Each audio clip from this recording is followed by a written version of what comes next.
Sa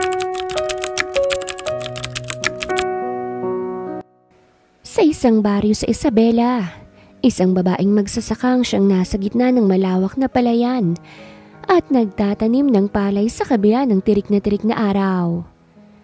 "Belinda, abay bata ka, magpahinga ka na muna rito," sigaw ni Tatay Cosme, ang magsasakang kaibigan ng kanyang ina. Siya si Belinda Martinez, high school graduate at natigil sa pag-aaral dahil namatay ang kanyang ama at nagkasakit ang kanyang ina. Sakit na unti-unting binubulag ang mga mata. Sa edad na 26 ay maaga siyang nabatak sa mabibigat na trabaho sa bukid. "Ayos lang ho ako, Tatay Cosme. Mauna na po kayong bumalik sa kapatagan. Bababa rin po ako pagkatapos ko rito. Uubusin ko lang ho itong nakuha ko at magpapahinga na rin po ako," sigaw ni Belinda kaya't napailing na lamang si Cosme. "Huwag mong abusuhin ang katawan mo, Belinda. Abay bata ka pa. Hindi ka pa nga tumutungtong ng 27, kinakawawa mo na ang katawan mo sa pagtatrabaho," sermon ni Cosme. Anak na rin kasi ang turing nilang mag-asawa kay Belinda, lalo't kapitbahay lang nila ito. "Oho!" Nakangiti na lang na saad ni Belinda. Subalit hindi naman siya makikinig dahil pagkatapos niya rito sa pagtatanim ng palay, ay dederetsyo siya sa pag-uwi sa kanilang kubo-kubong bahay upang magluto ng balot at penoy na siyang ibebenta naman kinagabihan. Sanay na si Belinda sa ganito kahirap na buhay. Hindi na rin naman siya naghahangad ng pag-asenso dahil ipinangako niya sa kanyang sarili na ilalaan na lamang niyang kanyang sarili sa pag-aalaga ng kanyang ina na nabubulag na dahil sa katarata. Kahit na tumandang dalaga na lamang ay hindi na siya aangal pa. Kinagabihan ay ginawa niya ang kanyang trabaho. Nagbenta siya ng balut at penoy. "Belinda, si Ramon nga pala, single. Kapag daw pinayagan mong manligaw sa'yo, papakyawin niya na ang mga paninda mo." Tumatawang saad ni Jojo at inaasar ang kaibigan ni si Ramon kay Belinda. "Kahit hindi niya pakyawin ay mauubos pa rin naman ang mga paninda ko bago sumapit ang alas 12 ng gabi," pambabara ni Belinda. Ganito lang naman sa kanilang maliit na baryo. Palaging inaasar ang mga wala pang kapareha. "Pagpasensyahan mo na lamang si Jojo, Belinda. Kilala mo naman ang ungas na ito eh. Kaya palaging iniiwan ng mga babaero," sabi naman ni Ramon. Kahit na matagal na siyang interesado sa dalaga, ay ayaw naman niyang pilitin to. "Ayos lang, Ramon. Sanay na ako kay Jojo." Tumatawang saad ni Belinda. Si Ramon ay isang mangingisda at parehas niya ay hindi rin nakapag-aral. Pero alam niyang nagsusumikap ito upang makapag-apply ng trabaho sa ibang bansa. "Siya nga pala, may agency palang nais kong applyan bilang caretaker sa ibang bansa. Kung hindi rin papalarin ay baka sa Maynila na lamang ako tutuloy ng trabaho pansamantala. Nais mo bang subukan?" Tanong ni Ramon kaya't nagkibit-balikat na lamang si Belinda. "Kahit na gusto ko ay hindi na lang muna sa ngayon, Ramon. Alam mo naman ang kalagayan ni nanay, hindi ba? Nais kong makasama pa siya ng matagal at maalagaan. Ako na lang ang meron siya. At hindi ko kakayanin kung maging ako iiwan din siya." Saad ni Belinda kaya't napangiti si Ramon at tumango na lamang. Ito ang ikinakatuwa ni Belinda sa kanilang maliit na baryo. Kokonti man ang populasyon at malayo sa kabihasnan, ay may mga taong matataas ang pangarap at nais na umasenso sa buhay. Habang may buhay talaga, ay may pag-asa. Yun ang iniisip ni Belinda, kaya't hindi niya sinusukuan ng ina. Lumipas sa mga araw sa buhay ni Belinda nang walang bago. Puyat siya sa gabi kakatinda ng balut at penoy, ngunit magigising ng umaga upang magtanim naman ng palay kinabukasan. Lalo't malapit na rin ang anihan. Ang kikitaing pera sa mga butil ng bigas ang siyang gagamitin niya upang maipatingin sa espesyalista ang ina. Hapon na nang baybayin ni Belinda ang makitid na daan papunta sa kapatagan. Tapos na niyang taniman ang ilang parte ng sakahan, subalit nagulat na lamang siya nang may nakadapang lalaki na halatang walang malay at sugatan dahil nagkalat ang dugo sa kulay puti nitong kasuotan. Sinubukan ni Belinda na tumingin sa kanyang paligid upang tignan kung may tao siyang mahihingian ng tulong. Subalit siya lamang ang nasa bukirin dahil ilang sandali na lamang ay didilim na. Kahit natakot ay nilapitan ni Belinda ang lalaki at tinignan kung ito ba'y humihinga pa. At nang marinig na dumaing ang binata nang ito ay pinatihaya niya, ay nakaramdam ng kasiyahan si Belinda. "Paano kita aakayin? Ang kisig-kisig mo!" Bulalas ni Belinda. Madungis ang mukha nito dahil sa mga putik sa palayan. Kahit na parang kape ang binata sa laki ay ibinuhos ni Belinda ang kanyang buong lakas upang alalayan ng binata. Halos kapusin ng hangin si Belinda dahil sa bigat ng binata. Ngunit sa awa ng Diyos sa maliit niyang katawan, ay nadala niya sa kanilang maliit na tahanan ng binatang wala pa ring malay. "Nay! Nanay! Nandyan po ba kayo? Kaya niyo po bang maglakad upang tulungan ako?" May kalakasang tanong ni Belinda upang marinig ng ina na may katandaan na rin. "Oh, Bel! Diyos ko, sus Mariosep! Sino yan?" Tanong ni Leonora, ina ni Belinda. May tungkod na ito at kahit nahirap ng makaaninag, ay tinulungan siya nito. Hindi ko ho kilala na Nakita ko lamang siya sa bukid na walang malay at may tama sa ulo." Sabi ni Belinda kaya't nag-alala naman si Leonora. "Diyos ko po, nakakatakot naman. Sino man ang nanakit sa binatang to ay Diyos nang bahala sa kanila." Sabi ni Leonora habang nililinis ni Belinda ang sugat nito. Biglang napanganga si Belinda nang tuluyan niyang matanggal ang t-shirt ng binata at nakita ang mga pandesal nito. "Nanay, ikaw na magpunas!" Namumulang saad ni Belinda. "At bakit ako, Aber? Abay bulag ako!" Sabi ni Leonora na kahit na matanda na ay nakaramdam pa rin ng hiya nang makita ang kakisigan ng binata. Halatang alaga nitong katawan dahil napaka-perpekto. "Anong bulag? Hindi naman po Nanay, ikaw nang maglinis ng katawan niya."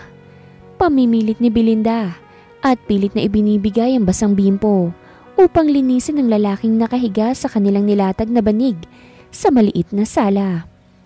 "Ayoko nga sinabi." Sabi ni Leonora at bumungis-ngis pa. "Nanay, ang landi mo Hindi mapigilang bulalas ni Belinda sa ina, subalit natawa na rin. "Pisilin mo nga ang mga pandesal niya, baka hindi totoo." Biglang saad ni Leonora kaya't natawa ng malakas si Belinda. "Nanay!" Suway niya sa ina ngunit hindi kalaunan ay hinawakan niya ang pandesal nito. Tumawa si Leonora dahil sa kabaliwan nila ni Belinda. "Nanay, matigas!" Sabi ni Belinda bago nakipag-apir sa ina. Hindi rin nagtagal ang biruan ng mag-ina. Lalo't muling dumaing ang lalaki at nakita ni Leonora at Belinda na unti-unting nagmulat ng mga matang binata at muling namanghang mag-ina sa kulay berde nitong mga mata. Nagkatinginan si Belinda at si Leonora. "Ayos ka lang ba?" Tanong na ni Leonora sa lalaki na halatang may sakit na iniinda. Nakahawak ang lalaki sa ulo nito. "Nasaan ako?" Tanong ng lalaking iniligtas ni Belinda. "Gabi na, kaya mabuting dito ka na magpalipas ng gabi sa amin. Subalit kung hindi mo kayang matulog sa matigas na papag, pwede namang kitang samahan sa pinakamalapit na tindahan upang matawagan mo ng kahit na sinong pwedeng sumundo sa'yo rito. Ayos ka na ba? Nakita kitang nakahandusay sa palayan kanina Mahabang saad ni Belinda. Hindi alam ni Belinda kung bakit nais niyang titigan ng mabuti ang mga nakakahipnotismong mga mata nito. Kita ni Belinda ang nalilitong reaksyon ng lalaking nasa harapan nila ng kanyang ina. Sino ba ako?" Biglang tanong ng lalaki kaya't nagulat si Belinda. Ganon din si Leonora. "Abay, ewan ko sa'yo. Bakit mo kami tinatanong? Nagdadrugs ka ba?" Tanong bigla ni Belinda. Nagulat sa tanong ang lalaki. "Bel, ang boses mo anak." Suway ni Leonora sa anak. Hindi ko alam Nakahawak sa ulong saad ng lalaking iniligtas ni Belinda. Halatang hindi ito nagpapanggap dahil nakita ni Belinda na tila ba pinipiga nitong utak upang makaalala. Kaya't napakagat sa ibabang labi si Belinda. Wala akong maalala. Sino ba ako? Nasaan ako?" Sunod-sunod na tanong ng binata habang nakasabunot ito sa buhok nito na para bang nais nitong hilahin ng sariling buhok. Napabuntong hininga si Leonora bago nagsalita. Huwag mo munang pilitin ang sarili mo. Uutusan ko bukas si Belinda nang pumunta ng barangay para ipaalam ang tungkol sa iyo upang mahanap din ng mga magulang mo, iho. Saad ni Leonora. Napabuntong hininga naman si Belinda. Wala silang nagawa ng kanyang ina kung hindi ang linisin ng lalaking iniligtas. Isa lang alam ni Belinda. Hindi mahirap ang lalaking iniligtas. Nahihiwagaan siya kung ano ba talagang nangyari dito. Kinabukasan ay pumunta ng barangay si Belinda at ang kasama niyang lalaking nailigtas kahapon. Nilakad nila ang lubak na daan ng kanilang baryo. Wala ka bang kahit na anong maalala? Pangungulit ni Belinda. Wala nga. Masungit na sagot ng lalaki kaya't napataas ang kilay ni Belinda. Kahit na anong alaala na makakatulong na siyang makakapagturo sa pamilya mo. Apelido, kahit pangalan nga lang. Sabi ni Belinda pero umiling lamang ang lalaki sa kanya. Wala. Kahit na anong pilit ko kagabi na makaalala. Kahit pangalan man lang ay hindi ko magawa. Sumasakit ng ulo ko at tanging malabong pangyayari ang nasa panaginip ko. Mahinang saad ng lalaki kaya't napahawak na lamang sa noo niya si Belinda. Nakakaramdaman ng awa ay mas pinangungunahan siya ng takot niya. Lalo pat may iba ring lahi ang iniligtas. Dagdag pa ang kawawa nitong sinapit. Iniisip ni Belinda na baka manganib din ang buhay nila ng kanyang ina nang dahil sa lalaki. Kung ganon, sige, tatawagin muna kitang Betong. Sabi ni Belinda upang madaling bigkasin. Ang pangit naman na Betong. Nakakunot ang noong saad ng lalaki. Abat, ikaw pang maarte. Hindi mo nga alam ang pangalan mo, hindi ba? Kaya pansamantala, gagawan na muna kita ng pangalan. Natatawang saad ni Belinda. Kaya nakita niyang umirap sa hangin ng lalaki. Ayoko ng Betong. Maarting saad ng lalaki. Bakit mamimili ka ng pangalan? Hanggang kaming kasama mo, Betong ang pangalan mo. Nakataas ang kilay na saad ni Belinda. Walang nagawa ang lalaki at tinanggap na lamang ang pangalang hindi niya gusto. Nang makarating sila sa barangay, ay agad na kinausap ni Belinda ang kapitan ng kanilang maliit na baryo. Sa palayan ko ho siya nakita at duguan siya, kapitan. Paninimula ni Belinda at itinuro si Betong na tahimik lang na nakamasid sa buong barangay. Wala ka bang naaalala, iho? Kahit na anong alaala sa isip mo na nagtuturok kung saan ka nakatira at kung sino bang mga magulang mo? Tanong ng kapitan. Katulad ng sagot ng lalaki kay Belinda, ay umiling ito. Wala po. Ang palagi ko lang nakikita ay ang kaarawan ko noong ako'y 5 years old pa lang at malabo ang ibang detalye ng taong nakapaligid sa akin. Mahinang saad ni Betong, kaya tumango naman ang kapitan. Sa ngayon, Belinda, ikaw na muna ang siyang mag-aalaga sa binatang ito. Aalamin namin sa mga kalapit na nayon kung merong reports ng nawawalang lalaki na hinahanap ng pamilya. Pansamantala ay antabayanan mo ang kanyang alaala. Sa itsura pa man din ang binatang to ay laki sa marangyang pamilya. Bilin ng kapitan kaya agad na nagsalita si Belinda. Pero kap naman nakita ko po siyang duguan. Alam mo naman pong dalawa lang kami ni nanay nang magkasama. Nabubulag pang nanay ko. Paano na lang kung kasangkot sa anumang illegal na gawain ng lalaking to at mapahamak kami? Tanong ni Belinda. Wala nang hiya kahit naririnig siya ni Betong. Belinda, ikaw ang may responsibilidad sa kanya ngayon, lalo't ikaw ang nakakita. Witness sa nangyari sa binatang ito. Babalitaan naman kita palagi at hindi hahayaang mapahamak. Saad ng kapitan. Samantalang tahimik lang si Betong at nakakunot ang noo niya. Bagsak ang balikat ni Belinda na umuwi. Nasa likod niya lamang si Betong na nakasunod sa kanya. I'm sorry. Biglang saad ni Betong. Sa kabilang banda ay naiintindihan niya si Belinda at ang nanay nitong si Leonora. Kung hindi siya pagkatiwalaan ng mga ito, lalo pat ibang tao nga naman siya. Nakita ni Betong na humarap sa kanya si Belinda. Kung alam ko lang ang pagkakakilanlan ko, ako na mismo nga alis. Naiintindihan ko ang takot niyo lalo't nakita mo kong duguan sa palayan. Nauunawaan ko kung saan nanggagaling ang pag-aalala mo. Hindi ko minamasama ang sinabi mo kanina kay Kapitan, subalit hindi ko rin alam kung saan ako pupunta, Belinda. Hindi ko alam kung saan ako uuwi. Natatakot din ako eh. Mahinang saad ni Betong at namuo ang luha sa mga mata nito. Ilang beses na niyang pinilit ang sariling makaalala, subalit hindi nakikisama ang isip niya. At nauuwi lang ang lahat ng yun sa pagsakit ng kanyang ulo na dahilan kung bakit nauubos ang lakas niya. Napabuntong hininga naman si Belinda. Napagtanto na mali ang sinabi niya kay Kapitan kanina. Hindi niya naisip ang nararamdaman ni Betong na kung nahihirapan siya at nakakaramdam ng takot, ay siguradong triple ang takot na nararamdaman ni Betong na walang maalala kung sino ba ito. Ngumiti si Belinda. Pasensya ka na sa sinabi ko kanina kay Kapa. Salamat naman at nauunawaan mo kung saan nanggagaling ang takot na nararamdaman ko. Babae lang ako at siguradong walang laban kung sakaling binalikan ka ng mga taong nanakit sa'yo. Kung meron man. Kaya sinapit mo yan. Pero hindi naman ako masamang tao, Betong. Nakakaunawa naman ako kahit walang pinag-aralan. Bukas ang tahanan namin sa'yo hanggang sa maalala mo na ang lahat. Sigurado naman akong hahanapin ka rin ng pamilya mo dahil paniguradong nag-aalala na ang mga iyon. Pansamantala, kami na lang muna ni Nanay ang tatayo mong pamilya. Nakangiting saad ni Belinda. Isinantabi ang takot na nararamdaman. Nakikita naman niyang hindi nagpapanggap si Betong. Maraming salamat, Belinda. Madamdaming saad ni Betong. Walang anuman yun. Kung palalayasin kita, paniguradong palalayasin din ako ni Nanay. Dahil pinabayaan ko ang walang maalalang umalis. Pagbibiro ni Belinda kaya't napangiti naman si Betong. Huwag kang mag-alala.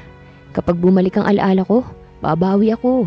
Sa ngayon ay tutulong na lamang ako sa inyong Nanay Leonora upang hindi ako maging pabigat.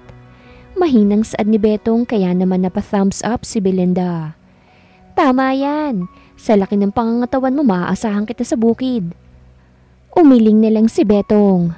Umuwi sila sa kubo-kubong bahay nila Belinda at naghihintay roon si Nanay Leonora. Nanay, nandito na po kami. Malakas na saad ni Belinda na agad na pumasok sa kusina upang uminom ng tubig. O anong sabi ni Kapitan? Tanong ni Leonora. Pansamantala raw ay tayo na muna ang bahala kay Betong habang nagtatanong-tanong ang mga tanod kung may nawawalang binatang naghahanap ng pamilya sa mga kalapit na nayon. Sagot ni Belinda. Dahilan kung bakit nangunot ang noo ni Leonora. Sinong Betong? Tanong ni Leonora. Ayun yung umiinom ng tubig. Betong ang ipinangalan ko sa kanya. Lalo pat wala pa naman siyang pagkakakilanlan. Tumatawang sabi ni Belinda. Kaya pumangit ang mukha ni Betong. Ang pangit naman ng Betong, Belinda? Puna ni Leonora. Ganun naman ang mga pangalan sa baryo eh. Huwag na siya mag-inarte pa. Dadanasin din naman niyang maging mahirap katulad natin. Kaya hindi na kailangan nagandahan pang pangalan niya. Saad ni Belinda. Hayaan mo na, Nanay Leonora. Okay lang po sa akin ang pangalan ko. Saad ni Betong kaya't natawa si Belinda. Mukhang magagalak siya sa pang-asar kay Betong. Ito ang ipinagdasal niya noon na magkaroon man lang ng kapatid upang maranasan naman niyang may kakampi siya sa buhay. Subalit hindi nangyari dahil maagang nawala ang kanyang ama. Ngayon ay mukhang mas matanda naman sa kanya si Betong, pero dahil wala itong maalala, ay iisipin na lamang niyang kapatid niya ito. Lumipas sa mga araw at mas lumalim lamang ang pagiging aso't pusa nilang relasyon ni Betong. Oy Betong, punuin mo yung malaking batya. Utos ni Belinda. Ha? Napuno ko na yung mga balde ng tubig ah. Bakit pupunuin ko pa yung batya? Pagod na ako. Layo-layo ng puso eh. Ikaw na lang mag-igib. Utos ka na utos eh. Magbabalsig pa ako ng kahoy para may panggatong mamayang gabi. Lilinisin ko pa mga kulungan ng manok mamaya bago pa kainin. Ikaw nakaupo ka lang at nanonood ng TV. Reklamo ni Betong kaya't nakapamewang namang bumaba si Belinda sa kanilang kubo. Hoy! Galing akong bukid no? Sigaw ni Belinda kaya't nakapamewang din na humarap sa kanya si Betong. Tagaktak ang pawis nito't nakahubad ng baro dahil nga binabalak ng magbalsig ng kahoy na nasa harapan ng kubo nila Belinda. Ako ang naggapa sa bukid sa buong linggo Ang ginawa mo lang, magbantay. Inis na sabi ni Betong kaya naman nagsukatan sila ng titig ni Belinda. Kung hindi lang talaga babae si Belinda, ay binato na ito ni Betong dahil sa inis na nararamdaman niya. Ano? Wala kang masabi kasi inaalipin mo ko no? Kaya walang nagkakagusto sa'yo rito sa baryo eh. Sama-sama ng ugali mo. Reklamo ni Betong. Hindi nakapagsalita si Belinda dahil totoo naman na halos saluhin na ni Betong ang lahat ng trabaho niya. Pati nga yung pagbebenta ng balut at penoy sa gabi, kailangan kasama mo pa ako. Imbis na magbenta ka, natutulog ka sa duyan at hinahayaan mo ko na magbenta. Reklamo pa nito kaya't nagpigil ng tawa si Belinda. Bakit nagre-reklamo ka? Mas kaya mo namang gawin yung mga yun eh. At bakit napunta sa mga nagkakagusto sa akin? Ano naman kung wala? Pagbuhulin ko pa yung mga lalaki dito sa baryo eh. At kasama ka na ron. Banta ni Belinda. Umirap na lamang si Betong sa hangin dahil sa inis. O di ikaw ang mag-igib at magpuno ng tubig sa batya. Sabi ni Betong at tinalikuran si Belinda. Pampaligo ko yun! Sigaw ni Belinda. Pampaligo mo naman pala eh. Bakit akong pinag-iigib mo? Wala ka bang kamay? Lumpo ka ba? Di ka naman baldado, di ba? Tanong ni Betong. Kayong dalawa, hindi ba kayo titigil? Sigaw ni Leonora na nakatanaw sa malaking bintana sa kubo. Si Belinda nanay, utos po ng utos. Sumbong ni Betong kaya't napakagat naman sa ibabang labi si Belinda. Kumuha kayo ron ng tag-isang gulok at mag-espadahan na lang kayo. Kung hindi kayo titigil dyan. Ang iingay nyo? Hindi ko marinig ang sinasabi sa telebisyon. Sigaw ni Leonora. Sabay namang tumakbo si Betong at Belinda upang kumuha nga ng gulok. At dahil nga mas mabilis si Betong ay naunahan niya si Belinda. Ano? Ano? Tumatawang saad ni Betong at pinapakita kay Belinda ang hawak na gulok. Alam naman niyang binibiro lamang siya ni Betong. Nay, si Betong oh! Sigaw ni Belinda. Bahala kayong dalawa riyan! Sigaw ni Leonora. Hindi na niya kayang pagtiisan ang kabaliwan ni Betong at Belinda. Naghahabulan ng dalawa sa malawak na bakuran. Nagagantihan na akala mo'y parehas na teenager. Para silang bata ni Betong hanggang sa natigilan na lang silang dalawa nang may kumalabog sa loob ng bahay. Parehas na natigilan si Betong at Belinda. Si nanay! Nag-aalalang saad ni Belinda at sabay silang tumakbo ni Betong. Nakita nilang nakahandusay sa sahig si Leonora, kaya't sabay nilang dinaluhan ang ina. Nay! Anong nangyari? Naiiyak na tawag ni Belinda sa ina. Belinda, wala na akong makita. Mahinang saad ni Leonora, dahilan kung bakit naiyak si Belinda. Hindi na niya alam ang gagawin. Walang malapit na klinik sa kanila. Kailangan pa nilang bumaba sa kapatagan upang makasakay ng tricycle na siyang maghahatid sa nag-iisang ospital sa Nayon. Malayo sa kabihasnan ng lugar nila. Kaya nga sobra kung mag-ipon si Belinda para maipatingin sa espesyalista ang ina. Halika na po, Nay. Ipapatingin natin yung mga mata mo. Umiiyak na sabi ni Belinda bago nagmamadaling pumunta sa kwarto upang tignan ng garapon kung saan niya nilalagay ang kanyang naipon. Bumalik siya agad at nakita niyang inaalalayan na ni Betong ang ina na nakaupo sa gawa sa kahoy nilang upuan sa sala. Nanay, alika na! Hilam sa luhang saad ni Belinda. Umiiling si Leonora. Anak, tama na. Matagal ko nang tinanggap na ganito ang kapalaran ko. Ang ipon mo, hayaan mo na lamang yan at itabi mo para sa iyong sarili. Ayos lamang ako. Mahinang sabi ni Leonora kaya naman napahikbi si Belinda. Tahimik lamang si Betong habang nakatitig kay Leonora. Nanay, hindi po. May ipon naman eh. Baka naman may paraan pa upang makakita kang ulit. Umiiyak na sabi ni Belinda. Belinda, tama na anak. Naiiyak na sabi ni Leonora. Nanay naman eh, bakit ba sumusuko na kayo agad? May pera naman po. Mahinang saad ni Belinda kaya't napakagat sa ibabang labi niya si Betong. Hindi niya nais na naririnig ang pagtangis ni Belinda at hindi niya alam kung bakit ganon. Belinda, hayaan na muna natin magpahinga si nanay. Katulad ng sinabi niya, pinaghahandaan niya ang Hindi na ituloy ni Betong ang sasabihin niya nang magsalita si Belinda. Bakit ka ba nangangailam? Umiiyak na tanong ni Belinda. Mas nagpapanik pa siya kaysa sa kanyang ina na kalmado lamang na nakaupo, na tila ba hindi nawala ng paningin. Anak, tama si Betong. Pagod ako. Nais ko na lamang na matulog, anak. Hayaan mo muna ako. Ilaan mo na lamang ang pera mo sa iyong sarili. Ayos lamang talaga ako, Belinda. Buong suyong pakikiusap ni Leonora sa anak. Hinayaan ni Belinda na makapagpahinga si Leonora kahit na iniyak niya ang pagkawala ng paningin ng kanyang ina buong maghapon. Si Betong na ang siyang pumuntang bukid upang tignan ang mga palay ron at makapagtanim din upang malaki ang kitain nila sa anihan. Kinagabihan ay titig na lamang si Belinda sa kisame ng kwarto nang may kumatok sa pintuan niya.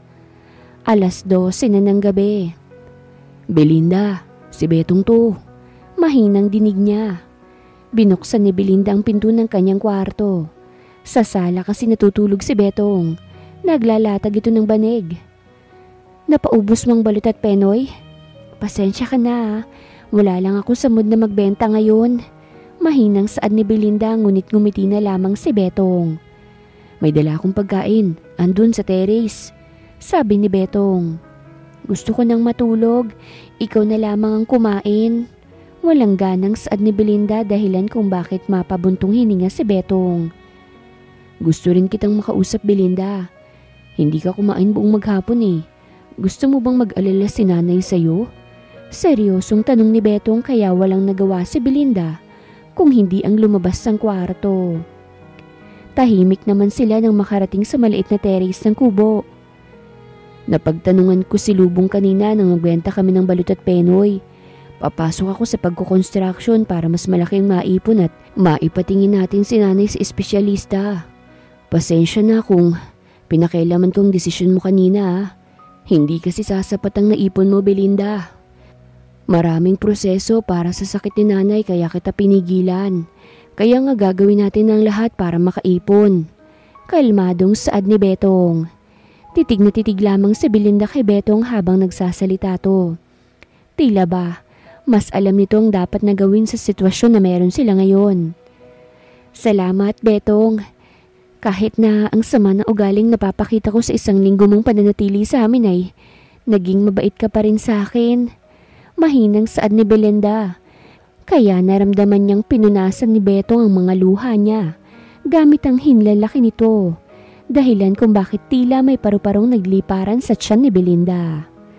Sobrang lapit nila ni Betong sa isa't isa. Hindi ko gustong lumuluha ang maganda mong mga mata, Belinda. Gagawin kong lahat para makatulong at hindi maging pabigat sa inyo. Mahinang saad ni Betong, kaya dahang-dahang tumango si Belinda. Hindi maunawaan kung bakit malakas ang pintig ng kanyang puso habang nakatingin sa magandang mga mata ni Betong. Lumipas pa ang 1 buwan sa buhay ni Betong at Belinda.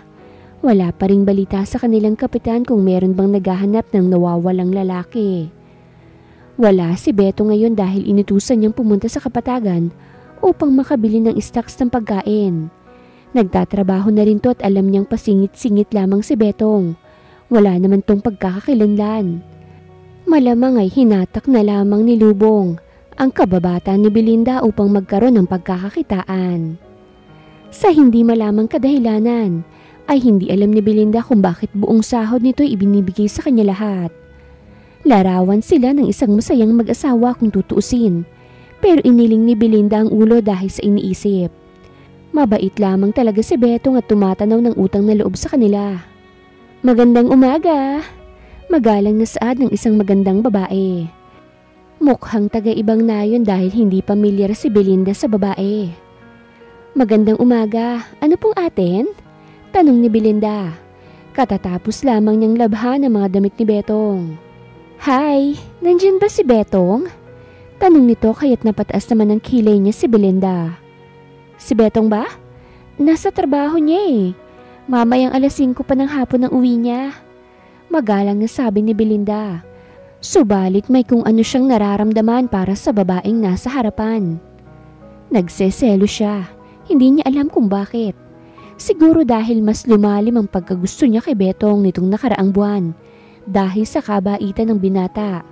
Subalit pinipigilan naman ni Belinda ang kanyang sarili, lalo pat ayaw niyang mahulog sa lalaking mukhang kapatid lamang ang turing sa kanya. Ganun ba? Pwede ba ang ikaw na lamang mag-abot sa kanya nito? Naiwan kasi niya sa karinderya namin nang kumain sila ni Lubong. Saad nito kaya't nakaramdam ng inis si Belinda. Oh, sige, sasabihin kong pumunta ka. Kaano-ano ka nga pala ni Betong? Tanong ni Belinda. Ako si Ella. Taga-kabilang nayon lamang ako malapit sa construction site kung saan nagtatrabaho si Betong. Hindi ka naman niya asawa, hindi ba? Nung tinanong ko kasi si Lubong, ay ang sabi niya ay pamilya kayo ni Betong kaya siguradong kapatid ka niya. Nakangiting saad nito kaya't napataas ng kilay si Belinda. Nobya ka ni Lubong? Tanong ni Belinda. Naku, hindi. Si Betong din kasi ang gusto ko. Namumulang sabi ni Ella. Napakagat naman sa labi niya si Belinda at hindi na nagsalita pa. Hanggang sa umalis na si Ella, ay tulala lamang si Belinda at nagseselo siya. Hanggang sa nakauwi si Betong ay tahimik lamang na nag-aayos si Belinda ng ititindang balot at penoy. Yan na bang ibebenta ko? Siya nga pala. Tignan mo itong dikipad na cellphone na pinahiram sa akin ni Lubong oh. Di ba may cellphone ka? Kunin ko yung number mo para matawagan kung sakaling may emergency. Ano bang number mo? Nakangiting tanong ni Betong matapos itong kumain ng gabihan. Ako nang magbebenta. Ibibigay ko rin mamaya yung number ko. Walang ganang saad ni Belinda. Sa isip ni Belinda ay siguro kumuha ito ng cellphone upang matawagan ng Ella na yon. Nagulat na lamang si Belinda nang sinalat ni Betong ang noo niya upang i-check kung may sakit ba siya. Nag-alala bigla si Betong kay Belinda at inisip na may sakit ang dalaga dahil himalang hindi siya inaaway ngayon. Nasanay na siya sa maingay na bibig ni Belinda kaya't alam niyang may problema ito. Wala ka namang sakit kaya bakit hindi ka namamansin? Tanong ni Betong kaya kahit na mabilis ang pintig ng puso ni Belinda ay tinabig niya ang braso ni Betong. Ayos lang ako. Nga pala pumunta yung girlfriend mo rito, hinahanap ka. Walang ganang saad ni Belinda. Girlfriend? Imbento ka naman. Tupiin kita sa walo eh. Natatawang biro ni Betong pero nakita niya na seryosong nakatingin sa kanya si Belinda. Kaya't natigilan siya sa pagtawa. Ibinalik niya yung jacket mo rito at tinatanong kung nasan ka. Lang pangalan. Tawagan mo na lang. Mahinang sabi ni Belinda at aalis na sana nang hinawakan ni Betong ang braso niya. Bel, wala akong nobya. Seryosong saad nito. Baka nililigawan mo. Sinabi niya rin na gusto ka niya eh. Napakamapili mo naman kung hindi mo pa magugustuhan yung Ella. Maganda siya. Labas sa ilong na saad ni Belinda. Kaya napataas ang kilay ni Betong. Hindi niya alam kung bakit natatawa siya. Mukha kasing nagseselo si Belinda ngayon. Ayaw mang mag-assume ni Betong ay ito lang naman ang dahilan kung bakit malungkot ang dalaga. Sa lagpas 1 buwan niyang kasama si Belinda ay napagtanto niyang gusto niya ito. Natatakot lamang siyang umamin lalo't mukha namang walang gusto sa kanya si Belinda noon. Pero taliwas sa inaakala niyang reaksyon ngayon ni Belinda dahil kay Ella. May iba akong gustong ligawan. Nakangiting saad ni Betong kaya't nakita niyang natigilan si Belinda. Saglit itong tumingin sa kanya bago umiwas ng tingin. Tabi nga, aalis na ako. Sabi ni Belinda pero hindi umalis si Betong. Bel, ako nang magbebenta. Sabi ni Betong pero umiling si Belinda. Nakaasa na ako sa'yo masyado. Hindi iniisip na pwede kang umalis anumang oras. Mahinang saad ni Belinda kaya't napabuntong hininga si Betong. Hindi ko gustong umalis, Bel. Seryosong saad niya. Hindi ikaw ang magdidesisyon yan. Hindi mo hawak ang mga pwedeng mangyari. Paano kapag nabalik ng alaala mo? Paano kung gusto mo ng mapangasawang babaeng nagugustuhan mo? Paniguradong aalis ka at iiwan din kami ni nanay. Kaya nga hayaan mo lang din ako sa mga dati kong gawain. Mahabang saad ni Belinda. Kaya't napakunot ang noon ni Betong. Ano ba talagang problema, Bel? Kanina lang ay nandun tayo sa inaakala mong nobya ko. Dahil lang sa dahilan na pumunta siya rito para ibalik ang jacket na naiwan ko sa karinderya nila. Ngayon naman tinutukoy mo ng paglisan ko. Hindi yun mangyayari. Seryosong saad ni Betong. Bakit ka ba nagsasalita ng tapos? Kapag bumalik ng alaala mo at nalaman mong hindi ka naman pala mahirap, mananatili ka pa rin dito sa amin? Gusto mo pa rin magtrabaho? Galit na tanong ni Belinda. Paano kapag sinabi kong oo kasi nandito ang gusto ko? Maniniwala ka na ba? Seryosong tanong ni Betong. Ang swerte naman pala ni Ella dahil mas pipiliin mo siya kesa sa karangyaan kung sakaling mayaman ka nga. Natatawang saad ni Belinda pero nagseselos siya. Sinabi ko nang hindi si Ella ang gusto ko. Bakit ba pinipilit mo? Tanong ni Betong. Di kung sino man ang gusto mo, napakaswerte niya kung ganun dahil pipiliin mo siya. Sabat na ni Belinda. Swerte ka talaga dahil mananatili ako sa tabi mo hanggang sa huli. Seryosong saad ni Betong. Natigilan si Belinda dahil sa sinabi ni Betong. Kaya't napatitig siya sa binata at tinatanggap pa rin ng isip niya ang sinabi nito. Ha? Ano? Namumulang tanong ni Belinda. Halos mapatalon sa gulat si Belinda nang hawakan ni Betong ang pisngi niya. Gusto kita, Belinda. Puno ng suyong saad ni Betong, kaya't napalunok sa gulat si Belinda. Huwag mo nga akong binibiro dahil baka butasin ko yung tagiliran mo. Kinakabahang saad naman ni Belinda. Tumawa naman si Betong at hinalikan ng noon ni Belinda. Ikaw nga ang gusto ko, hindi ang ibang babae. Mahinang saad ni Betong. Bakit naman ako? Kinakabahang tanong ni Belinda. Ewan ko rin. Wala namang kagusto-gusto sa'yo. Biglang saad ni Betong kaya't nawala ang excitement kay Belinda. At sinuntok niya sa braso si Betong, kaya't natawa ito. Nakakainis ka. Nakakunot ang noong saad ni Belinda. Binibiro mo lang yata ako eh. Gusto mo lang siguro ako kasi may utang na loob ka sa akin. Pananapos ni Belinda. Sa totoo na hindi ko alam kung bakit nagustuhan kita eh. Ang bossy mo, utos ka ng utos. Maingay ka. Ang pangit ng ugali mo pero sa kabila nun, alam kong mabuti kang tao. Ililigtas at patutuloyin mo ba ako rito kung hindi? Mahal na mahal mo si nanay at kapakanan niya lang ang iniisip mo. Madiskarte ka kaya't nakakagulat na walang nais na kunin ng kamay mo pero sa kabila nun, masaya ako dahil wala akong kaagaw sa'yo. Natatawang sabi ni Betong. Kaya't napakagat sa ibabang labi niya si Belinda. Hinihintay ko sa dahilan mo na maganda ako. Biro ni Belinda. Ngunit deep inside ay sobrang nagwawala ang mga paru-paro sa tiyan niya. Nakita niyang umirap sa hangin si Betong bago nagsalita. Oo, dahil maganda ka. Sobrang ganda mo, Belinda. Ngumiti si Belinda. Hindi na niya napigilan kaya nang malakas na tumawa si Betong ay nagpanggap siyang naiinis na tumingin dito. Gusto mo ako? Tanong ni Belinda kaya't natigilan si Betong. Paulit-ulit. Sigaw na ni Betong kaya't natawa si Belinda. Sorry, hindi ako easy to get.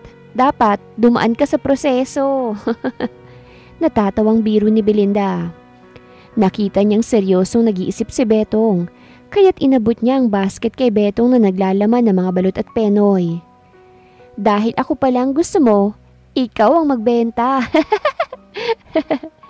Tumatawang saad ni Belinda. Ngunit labis-labis ang kasiyahan ng puso niya na gusto rin pala siya ni Betong. Abusado ka na naman kasi nalaman mong gusto kita. Dinig niyang sabi ni Betong. Gusto mong ako ang magbenta? O sige, akin na yan. Masungit na saad ni Belinda pero iniiwas naman ni Betong. Ako na. O sige na. Babalik din ako kagad. Ibibigay ko ang number ko sa'yo. Tawagan mo ko agad kung magkakaroon ng problema dito ah. Saad ni Betong kaya't napangiti naman si Belinda. Manliligaw ka ba? Tanong ni Belinda. Nangunot ang noon ni Betong pero tumango naman to. Ayaw mo yata eh, sabi ni Belinda kaya't umirap sa hangin si Betong. Gusto ko nga. Sabat agad ng binata kaya't natawa si Belinda. O sige, pinapayagan na kitang manligaw. Tumatawang saad ni Belinda.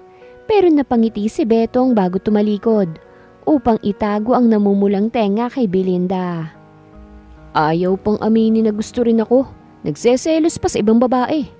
Parinig ni Betong kay Belinda. Kaya't namula rin sa kahihiyan si Belinda. Hindi ako nagseselos, sigaw ni Belinda. Kausapin mo yung pader. Sa kanya ka magsinungaling no? Pambabara ni Betong kaya't napairap naman sa hangin si Belinda. Ang importante sa kanya ay siya ang nais ni Betong. Dumaan ang mga araw at talagang seneryoso ni Betong ang panliligaw sa kanya. Belinda, kambing para sa'yo. Saad nito at pinakita ang kambing na nakatali malapit sa manukan. Ha? Anong gagawin ko riyan? Malalaki ang matang tanong ni Belinda. Nanliligaw ako hindi ba? Pwede tong pampapaitan. Saad ni Betong kaya't halos malaglag ang panga nito. Bumili ka ng kambing bilang regalo? Malalaki ang matang tanong ni Belinda. Hindi makapaniwala sa ibinigay ni Betong. Oo nga, walang mapagbilhan ng chocolate kaya kambing na lang. Nakangiting saad ni Betong. Kinabukasan ay hindi bulaklak ang ibinigay ni Betong, kung hindi talbos ng kamote. Talbos ng kamote para sa'yo. Hindi mo naman makakain ng bulaklak, kaya kumuha na lang ako sa tabi lang ng mga palayan ng talbos ng kamote. Tumatawang saad ni Betong. Naku, baliw ka na talaga Betong. Malalaki ang matang saad ni Belinda rito. Hindi niya ba alam kung tinototoo nito ang panliligaw sa kanya? Baliw na baliw sa'yo. Tumatawa pa nitong saad. Kaya't inirapan niya ito samantalang kinikilig naman si Leonora at masaya sa ideyang nandyan si Betong para sa kanyang anak. Kinagabihan habang nanonood sila ni Belinda ng TV ay may kumatok sa pintuan nila. Nagkatinginan sila ni Belinda nang hindi kalaunan ay si Betong ang siyang nagbukas ng pinto. Bumungad sa kanya si Ramon na may dalang bulaklak. Matagal nang may gusto kay Belinda at kababalik lamang nito ang galing Maynila. Nagulat ito nang makita si Betong. Sino sila? Nakakunot ang noong tanong ni Betong habang nakatingin sa bulaklak na dala nito. Nandyan ba si Belinda? Nakangiting tanong ni Ramon nang makabawi sa pagkabigla dahil kay Betong. Nandito pero hindi ba't masyado ng gabi para umakyat ng ligaw? Nakataas ang kilay na tanong ni Betong. Hindi makapaniwalang nagkaroon na siya ng kakompetensya sa puso ni Belinda. Ito pa lang na ikakwento sa kanya ni Lubong na may gusto kay Belinda. Betong, sino yan? Tanong ni Belinda at sumilip. Nanlaki ang mga mata ni Belinda nang makita si Ramon. Uy, Ramon! Bumalik ka na pala. Kamusta? Nakangiting tanong ni Belinda. Kaya naman sumilay din ang ngiti sa mga labi ni Ramon. Oo, kanina lang ako nakabalik. Para sa'yo nga pala. Saad ni Ramon at binigay ang bulaklak kay Belinda. Kaya nalipat kay Betong ang tingin ni Belinda. Ah, salamat. Nakangiting saad ni Belinda kaya't napataas ang kilay ni Betong. Totoo nga ang balita na meron kayong kasama ni Aling Leonora dito. Nakangiting ani ni Ramon. Ah, oo. Si Betong nga pala Ramon. Betong, si Ramon, kababata ko. Pagpapakilala ni Belinda sa dalawa. Magandang gabi, Betong. Magalang na saad ni Ramon pero umirap lang si Betong at pumasok sa loob ng bahay. Kaya't masamang tumingin si Belinda dito. Alika sa labas Ramon, doon na lang tayo mag-usap. Sabi ni Belinda kaya naman naglakad sila papunta ron. Sa kalagitnaan ng pag-uusap nila ni Ramon ay pasilip-silip itong si Betong sa bintana. Kaya't natatawa si Belinda. Para kasi itong chismoso kong sumilip at halatang gusto ring marinig ang pinag-uusapan nila ni Ramon. Kailan nang balik mo sa Maynila upang makapagtrabaho? Tanong ni Belinda. Kababalik ko lamang sa baryo natin. Bakit nais mo na akong paalisin agad? Natatawang punan ni Ramon kaya't napakamot naman sa kanyang batok si Belinda. Hindi naman sa ganun. Baka lang kasi babalik ka agad sa Maynila, sabi ni Belinda. Nabalitaan kong nangyari kay Aling Leonora. Kung nais mo ng tulong, pwede kitang matulungan na makahanap ng espesyalista para maipatingin ng iyong ina. Mahinang saad ni Ramon kaya't napangiti naman si Belinda. Maraming salamat Ramon ha. Subalit konti pa lang ang ipon ko kaya sa tingin ko ay matatagalan pa. Subalit gumagawa naman ako ng paraan. Baka rin may kilala kang bumibili ng kalabaw. Bala ko na kasing ibentang nag-iisa naming kalabaw na ginagamit sa pag-araro eh. Para lang may pera kaming pwedeng gamitin kapag lumuwas na kami sa Maynila. Lalo't mas maraming magagaling na doktor doon. Mahabang saad ni Belinda. Huwag mo na ring tanggihan ng tulong na magmumula sa akin, Belinda. Huwag ka mag-alala. Babalitaan kita kung may naghahanap ng kalabaw. Saad ni Ramon kaya't natuwa si Belinda. Subalit sa kalagitnaan ng pag-uusap nilang dalawa ni Ramon, ay nakakunot ang noong lumabas ng bahay si Betong. Hindi pa ba aalis ang bisita mo? Walang modong tanong nito kaya't nanlaki ang mga mata ni Belinda. Hindi makapaniwalang sinitas sila ni Betong. Inaantok na ako, Belinda.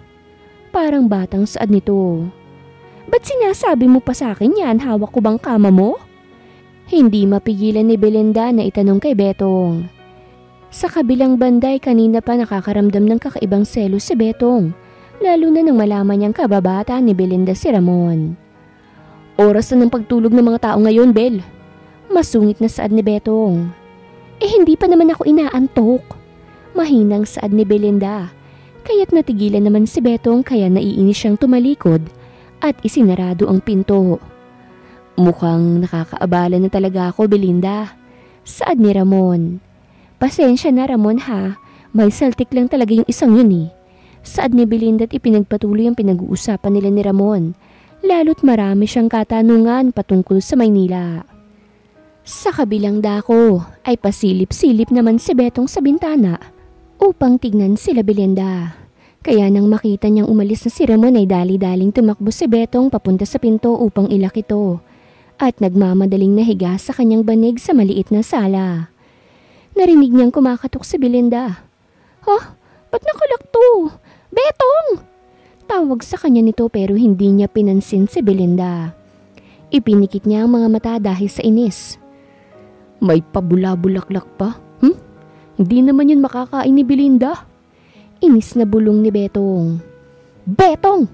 Kapag nagising lang si nanay, lagot ka sa akin ha. Banta ni Belinda. Buti natapos pa yung usapan nyo. May patawa-tawa ka pa kanina sa lalaking yun. Tanggalan kita ng ngipin eh. Masungit na saad ni Betong bago tumayot pinagbuksan ng pinto si Belinda. Ano naman ngayon kung tumatawa ko? Nakakunot ang noong tanong ni Belinda at itinulak si Betong upang makapasok na sa loob ng bahay. Ang sabihin mo natutuwa ka lang kasi binigyan ka ng bulaklak ng lalaking yun. Sa harapan ko pa talaga kayo naghaharutan. Buti nga hindi ko kayo binuhusan ng tubig eh. Bubulong-bulong na saad ni Betong. Hindi na maitago pa ang selos na nararamdaman. Bakit bang sungit-sungit mo? Ano naman ngayon? Kaibigan ko si Ramon. Malamang masaya akong makita siya. Inis na saad ni Belinda. Kaibigan daw. May gusto sa'yo yun eh. Parang batang ani ni Betong. Bakit? Nang pumunta ba rito yung babaeng nagkakagusto sa'yo, sinungitan ko rin ba? Nakapamewang na tanong ni Belinda kay Betong. Hindi naman nakasagot si Betong. Ang pangit mong kababata mo. Biglang saad ni Betong at nahiga na sa kanyang higaan. Kaya't napailing na lamang si Belinda. Hoy Betong, nagseselos ka ba? Malalaki ang matang tanong niya. Anong nagseselos? Sa lalaking yun? Di hamak naman mas gwapo ko ron. Mayabang na saad ni Betong kaya't natawa na lang si Belinda. Bakit ka nagseselos doon? Hindi ko naman siya magiging nobyo. May kahulugang saad ni Belinda. At sino naman na magiging nobyo mo? Siya lang naman ang tingin kong kaagaw ko sa'yo. Nagsasalita ka ng patapos. Hindi mo siya magiging nobyo pero grabe ka kung makatawa habang nagkakwentong lalaking yun. Nagtatampong saad ni Betong kaya't natawa si Belinda. Ikaw ang gusto kong maging nobyo, kaya't huwag ka nang magtampo. Sabi ni Belinda. Akala niya'y makukuha agad ni Betong ang gusto niyang iparating pero slow pala ito. Ako raw ang gustong maging nobyo pero tinanggap ang bulaklak na. Hindi natapos ang sasabihin ni Betong nang ma-realize niyang ibig sabihin ni Belinda. Kaya't napabangon muli siya sa pagkakahiga niya. Ano? Gulat na tanong ni Betong. Sinasagot na kita. Nakangiting saad ni Belinda at hindi agad nakasagot si Betong. Natulala ito kaya ang tanging nagawa ni Belinda ay pumunta sa kanyang kwarto at ilak ang pinto upang maitago ang hiya niya kay Betong. Para siyang teenager kung kiligin. Kung tutuusin ay 26 na siya subalit ngayon niya lang nararanasan ng kilig sa isang lalaki. Ilang saglit lang ay may kumakatok na sa pinto niya. Mukhang nakabawi na si Betong sa pagkabigla kanina. Bakit? Namumulang tanong ni Belinda. Buksan nung pinto. Nais kitang makausap. Saad ni Betong kaya't humugot ng isang malalim na paghinga si Belinda. Bago binuksan ang kanyang pinto. Bumungad ang mukha ni Betong at yakap-yakap nitong isang unan. O bakit?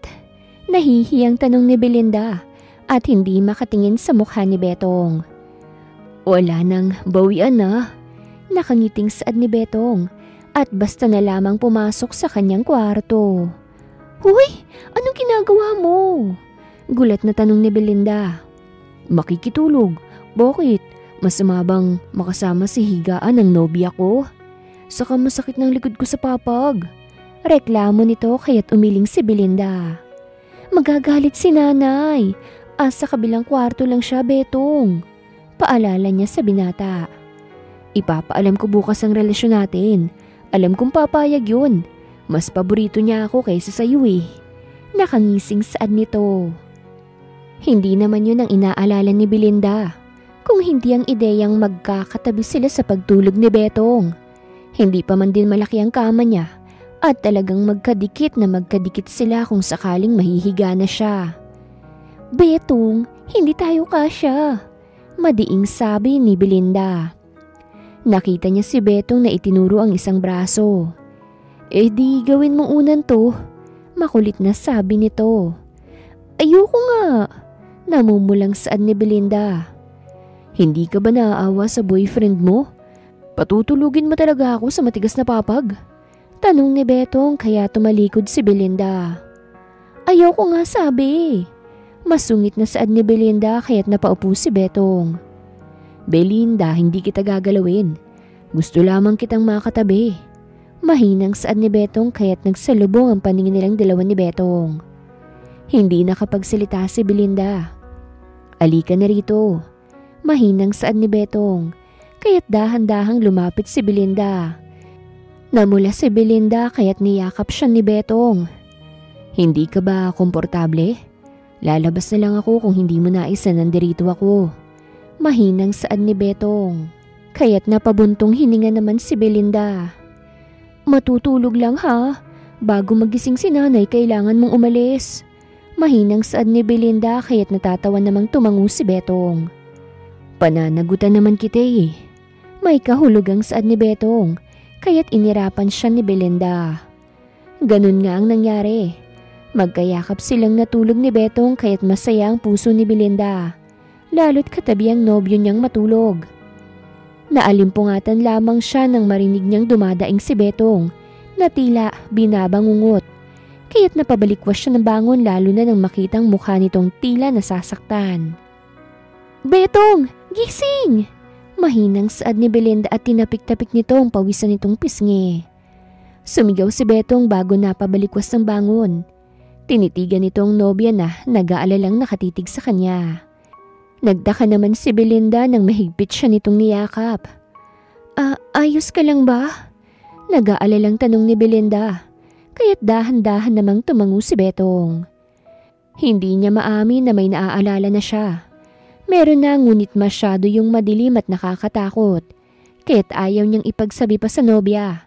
Lalo't hindi naman na importante sa kanya ang kanyang nakaraan. Mahal kita, Belinda. Mahina subalit puno ng suyong saad ni Betong. Kaya kahit nag-aalalay na pangiti si Belinda. Mahal din kita. Mahinang saad ni Belinda kaya't nakahinga ng maluwag si Betong. Kapag nagkaroon tayo ng pera, gusto kitang pakasalan. Puno ng suyong saad ni Betong. Kinakabahan sa kanyang panaginip. Paniguradong parte yun ng nawala niyang alaala. Mayaman si Betong. Mayaman siya at hindi Betong ang kanyang pangalan. Kung hindi siyang nag-iisang tagapagmana ng pamilya Del Fuero. Siya si Mark Del Fuero. Ang businessman na maraming kalaban at kontrolado ng magulang. Subalit ayaw ni Betong na bumalik pa sa dati niyang buhay. Hindi na siya si Marco ngayon na maraming responsibilidad at maraming kaaway dahil nais siyang mapatalsik sa kumpanya ng pamilya. Kundi siya nang magsasakang si Betong, ang lalaking nais maikasal kay Belinda. Hindi na importante kung sino siya dahil nais na lamang niyang ibaon ang alaalang yon. Talaga bang ayos ka lang? Kanina pa masakit ang ulo mo, Betong. Mahinang saad ni Belinda at hinawakan ng noo ng nobyo. Napangiti naman si Betong upang maitago na rin ang pangamba sa puso niya. Pasensya ka na. Bukas na lamang ako papasok sa trabaho. Masakit lang talaga yung ulo ko dahil siguro nababad kami sa init ni lubong nung isang araw. Mahinang saad ni Betong kaya't hinawakan naman ni Belinda ang pisngi nito. Alam kong nais mo kaming tulungan, Betong, para maipagamot si nanay. Pero hindi mo namang kailangang ibigay sa akin lahat ng sinasahod mo. Maglaang ka naman para sa sarili mo. Bili ni Belinda kaya't natawa naman si Betong bago inihilig ang ulo sa balikat ng kanyang nobya. Ayaw mo ba yun? Ikaw na ang nagtatago ng pera ko para mabilis din tayong makaipon sa pagpapakasal. Mahina ngunit puno ng suyong saad ni Betong. Kaya natigilan si Belinda. Akala niya'y nagbibiro lamang ito kagabi tungkol sa pagpapakasal. Sigurado ka ba, Betong? Paano na lang kung bumalik ng alaala mo? Paano kung hindi mo pala ako gusto at... Hindi hinayaan ni Betong na makapagsalita pa si Belinda tungkol sa mga bagay na may patungkol sa kanyang nakaraan na unti-unti nang nanunumbalik sa kanyang isipan. Hindi na importante ang nakaraan, Belinda. Ang importante, masaya tayo sa kasalukuyan at handang salubungin ang hinaharap ng magkasama. Wala akong pakialam kung anong nakaraan ko, kung sino ba ako noon, at kung ano ba ang buhay ko noon. Ako si Betong. Ako ang mapapangasawa mo. Mahinang saad niya't dahang-dahang niyakap si Belinda. Natatakot siya sa pwedeng mangyari subalit ipinagdarasal na lamang ni Betong na hindi na siya habulin pa ng nakaraan niya, ng mga magulang niya. Hayaan na lamang sana siya ng mga ito at naway maniwalang patay na siya upang hindi na sila magkaproblema pa ni Belinda. Hulog na hulog ka sa akin, Betong ah. Asar ni Belinda sa nobyo kaya't narinig niya itong natawa. Kaya wag mo nang kakausapin ng Ramon na yun. Nakangusong saad ni Betong kaya't natawa si Belinda. Mukhang seloso itong si Betong. Kaibigan ko siya, rason ni Belinda. Pero hindi pagkakaibigan ang tingin niya sa'yo. Natutuwa ka pa sa pabulaklak niya ha. Mas makakain mo naman ng talbos na ibinigay ko. Saad ni Betong kaya't napailing na lamang si Belinda. Oo na. Mahinang saad ni Belinda kaya't napangiti si Betong. Pangako, mailalabas din kita. Yung sa kanya'y bulaklak lang. Yung akin ay kambing. Saad pa nito kaya't mas natawa ng malakas si Belinda. Tumigil ka na nga, Betong. Maingay ka masyado. Asar ni Belinda kaya nagulat na lamang si Belinda nang maramdaman niyang hinalikan siya ni Betong sa pisngi. Aalamin ko kung may mapapasukan akong trabaho na may malaking sahod upang madagdagan ng ipon mo para kay nanay. Magtatrabaho ako ng mabuti para hindi tayo ganito kahirap at hindi mo rin kailangan pang magtrabaho ng mabibigat. Mahinang saad ni Betong kaya't napangiti naman si Belinda.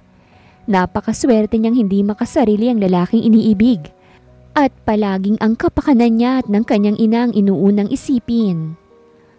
Huwag mong abusuhin ang sarili mo, Betong. Bili ni Belinda kaya't muli siyang hinalikan ni Betong sa pisngi. Huwag mo kong alalahanin, malakas pa ako. Nakangiting saad ni Betong kaya't napailing na lamang si Belinda. Sa buong isang buwan nilang relasyon ni Betong ay naging kampante ang buhay nilang dalawa kasama ang kanyang ina. Tila isang mapagmahal na asawa sa kanya si Betong at talagang walang itinitirang sahod sa sarili. Kung hindi ibinibigay sa kanya lahat, lalo't siya naman daw ang namamahala sa kanilang bahay. Alam na ng kanyang ina ang relasyon nilang dalawa, kaya hindi na yun kailangan pang ilihim ni Belinda. Lalo pat tama naman talaga si Betong. Hindi nga humahad lang ang kanyang ina sa relasyon nilang dalawa. "Mahal!" Sigaw ni Betong, nakagagaling lang sa bukid upang mag-ani ng mga palay. Pawisan pa ito at talagang nakasuot pa ng sombrerong pangbukid. Sumilip si Belinda sa malaki nilang bintana. Nakita niya agad si Betong na naglalakad kasama si Pulgoso, ang napulot nitong aso na palagi nitong kasama sa trabaho. "Oh, bakit ka sumisigaw? Halika na rito't nagluto na ako!" Sigaw rin ni Belinda. Umakyat naman si Betong sa kanilang bahay at hinalikan sa labi si Belinda bago naupo sa gawang kawayang upuan sa kanilang maliit na kusina.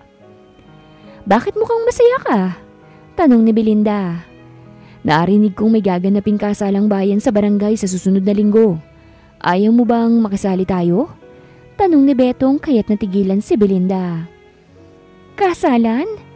namumulang tanong nito. Natigilan siya sa pagsandok ng pinggan ni Betong. "Oo, sayang din naman kung hindi tayo sasali dahil sa susunod na taon na naman ang kasunod na programang yun ng gobyerno. Gusto na kitang pakasalan pero kung hindi ka pa handa, ay ayos lang naman kung sa susunod na taon na lamang." Nakangiting saad ni Betong, kaya may humaplos sa puso ni Belinda. "Ano naman ang hinihingi nilang requirement sa kasal? Wala kang ang papers, Betong eh." Paalala ni Belinda kaya't natigilan si Betong at biglang nawala ngiti sa mga labi nito. Nakita yun ni Belinda kaya't dahan-dahan siyang naupo sa tabi ng kanyang nobyo. Hinawakan niyang pisngi nito. "Huwag nating madaliin, okay ba yun?" Masuyong tanong ni Belinda. Ngunit para kay Betong ay ayaw na niyang patagalin pa ang pagkakataon na mapasa kanya si Belinda. "Betong, pwede naman nating hintayin kung sino ka ba talaga, hindi ba? Natatakot ako sa nakaraan mo pero ang importante sa akin ngayon ay akong mahal mo. Sumusugal ako sa relasyon natin katulad ng pagsugal mo. Hindi natin kailangang madaliin ang pagpapakasal. Bandang huli ay ikaw pa rin ang nagmamay-ari ng puso ko." Nakangiting saad ni Belinda kaya muling nanumbalik ang ngiti sa mga labi ni Betong. "Okay." Masuyong saad niya. Alam na alam talaga ni Belinda kung papaano siyang pasasayahin. "Kontento na ako sa kung anong meron tayo ngayong Betong. Mahal kita at yun ang importante. Huwag tayong magmadali." Masuyong saad ni Belinda kaya tumango naman si Betong. "Mahal kita." Yun lang ang tanging nasabi ni Betong kaya't napangiti naman si Belinda. "Mahal din kita. Alika na't kumain na tayo. Mabigat na naman ang trabaho mo mamaya kaya kumain ka ng marami. Iniluto ko yan para sa'yo." Nakangiting saad ni Belinda kaya muling hinalikan ni Betong si Belinda sa labi. Magana silang kumain ng nobya at saglit lamang umidlip bago bumalik si Betong sa pag-aani ng palay. Kinagabihan ay nagdaka si Belinda kung bakit may naririnig siyang nagigitara sa labas lamang ng kanilang bahay. Kaya't iniwan niya ang tinutuping damit ni Betong na nilabhan niya kahapon at dumungaw sa malaking bintana. Doon niya nakita si Betong na may hawak ng gitara. "Betong, anong ginagawa mo riyan? Kanina ka pa ba umuwi? Baka malumok dyan. Alika na rito sa taas." Mahinang saad ni Belinda kaya naman nag-angat sa kanya si Betong ng tingin. "Haharanahin ko muna ang nobya ko." Nakangiting saad nito bago sinimulang tumugtog gamit ang gitara. Napansin ni Belinda na magaling maggitara si Betong. Ang talent ng binata na ngayon niya lamang nakita. Napangiti siya nang kinantahan siya nito ng buong puso. Nang matapos ito ay ngumiti ito sa kanya kaya't natawa na lamang si Belinda upang itago ang saya sa dibdib niya. "Happy Mansari, mahal ko." Mahinang saad ni Betong kaya dali-daling bumaba si Belinda at sinalubong siya ng yakap ni Betong. Hindi niya alam pero para silang baliw na malambing na sumasayaw na akala mo ay may classic na tugtog sa paligid nila. Pero sa totoo lang ay taho lamang ng mga aso, tilaok ng mga manok at maingay na huni ng mga ibon ang naririnig nila sa malawak nilang bakuran. Hinayaan nila ang mga katawan nilang malambing na sumayaw. Kapag ayos ng lahat, pangakong pakakasalang kita, Belinda. Puno ng suyong saad ni Betong. Ano man ang mangyari, hihintayin ko ang panahon na magpapakasal na ako sa'yo. Malambing niyang saad kay Betong kaya't muling nagtagpo ang mga labi nila na hindi kalaunan ay nauwi sa mainit na gabi sa pagitan nilang dalawa ni Betong. Pagkatapos nilang magtalik sa unang pagkakataon ay tahimik silang magkayakap ni Belinda. Ang ingay mo, baka narinig tayo ni nanay. Bulong sa kanya ni Betong kaya't siniko niya ito. Ang sabi mo kasi dadahan-dahanin mo. May diing saad ni Belinda kaya't natawa si Betong. Hayaan mo na, pananagutan naman kita eh. Hindi pa tayo pwedeng maikasal dahil wala akong papel. Unahin na muna natin yung honeymoon. Tumatawang saad ni Betong, kaya kinurot ito ni Belinda sa tagiliran. Huwag ka na ngang magsalita. Suway niya rito kaya naman mahigpit siyang niyakap ni Betong. Mahal na mahal kita, Belinda. Ano man sanang mangyari, malaman mo mang bumalik ng alaala ko, ay tanggapin mo pa rin ako. Mahinang saad ni Betong. Hindi pa rin maamin sa nobya na kilala na niya kung sino siya. Mahal na mahal din kita, Betong. At ipaglalaban ko kung anong meron sa atin, kahit na ano pang mangyari. Puno ng pangakong saad ni Belinda na siyang ikinatuwa ni Betong. Lumipas pang isang buwan ng mapayapa, lalo't masaya silang namumuhay ni Betong. Larawan sila ng masayang mag-asawa. Walang singsing at walang sertipiko na sila mag-asawa na subalit sapat na ang nagkakaisa nilang puso para salubungin ang mga pagsubok na magkasama sila. Subalit nang mapayapang nagwawali si Belinda sa malawak nilang bakuran, ay may mga pulis kasamang dalawang matandang mag-asawang lumapit sa kanya. Magandang umaga, miss. Ikaw ba si Belinda? Tanong ng isang pulis kaya't nangunot naman ang noon ni Belinda. Ako nga po. Ano pong kailangan ninyo sa akin?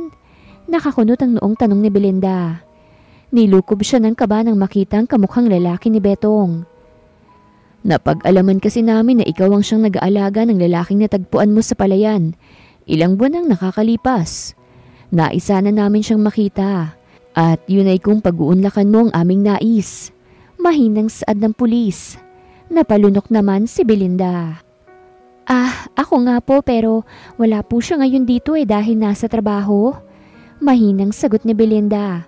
Kaya't nakita niyang matandang babae na galit na humarap sa kanya. At sino ka para utusan ng anak naming magtrabaho? Idedemanda kita. Sigaw ni Maria dahil hindi niya nagustuhan ang sinabi ni Belinda. Ma'am, sinabi po namin na kumalma po kayo. Magalang na saad ng pulis. Papaano akong kakalma kung ginawang alipin ng hampas lupang ito ang anak ko? Nasaan si Marco, ha? Sigaw ni Maria kaya't agad na lumapit si Oman upang pakalmahin ang kanyang asawa. May load po ba kayo, officer? Tatawagan ko po itong si Betong at hindi niyo rin po ko kailangang pagsabihan ng masasakit na salita, ma'am. Kinakabahang saad ni Belinda. Lalo pat nasasaktan siya sa inaaksa ni Maria sa kanya.